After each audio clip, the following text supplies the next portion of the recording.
We have a lot of severe weather coming our way tomorrow. We do. We have the potential. Again, we're not really tracking a line of storms right now. We're not under any watches at the moment. We will likely see them. But again, it is just the potential. And that I know is very frustrating with severe and tornadic storms. As we're so accustomed to hurricanes, you can kind of track these for sometimes days on end. You almost have an idea of exactly what's going to happen. And with this severe weather, at least type of threat, we don't. All we know is that the environment is primed for severe weather and the potential is there. Where exactly they would form, that is impossible to tell. Our technology is just not that good. Maybe it's never that good, because with the line developing, we know that we could see some of those storms go severe. Where exactly along that boundary, we just don't know. What we do know is the better chance is going to be more in this highlighted number 4 area, but still a very high chance as well in the level 3, and that is the entirety of our viewing area. So if we were going to see more numerous type storms, there would likely be more North Shore and especially in Mississippi,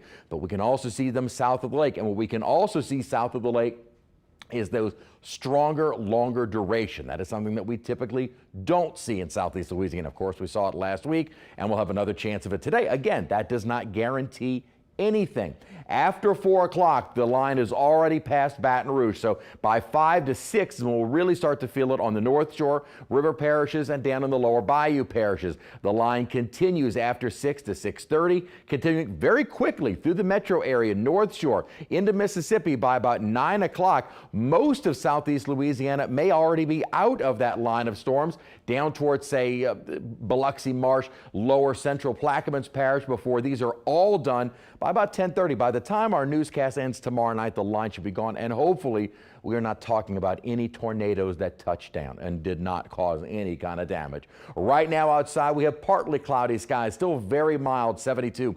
Dew points are in the upper 60s. Temperatures are probably not going to drop much more than they are right now through the overnight. So we'll be starting warm, windy, and humid for the day tomorrow as dew points continue to rise, albeit slowly, but that is because of our strong southerly winds. Now, the winds have settled a bit. They were pretty breezy earlier today. They have come down, but notice still pretty strong along the coast, and we will see them increasing during the day tomorrow. Out on the open waters and the lake, those are gale warnings. Inland, North Shore, wind advisory, 25 to 35 miles an hour sustained. High wind warning, 30 to 40 miles an hour south of the lake, river parishes, and the coast.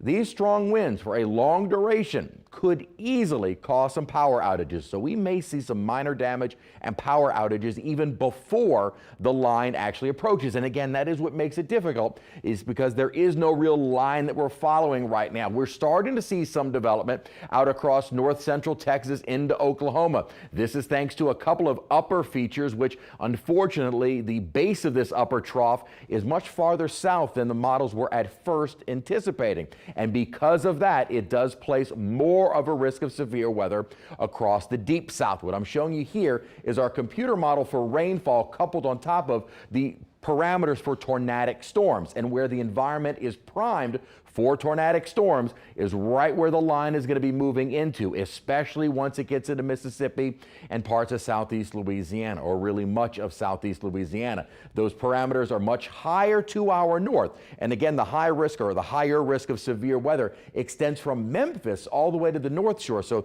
this is a large area that we may see more of a tornadic outbreak, and I do think a lot of the focus is going to be more to our north, but obviously something that we have to watch very closely as we get into the mid-afternoon and afternoon hours. By the time the line gets here, again, it's going to be moving very quickly. So if we do see any tornadoes and a warning is issued, know where you would go immediately so you can get there right away.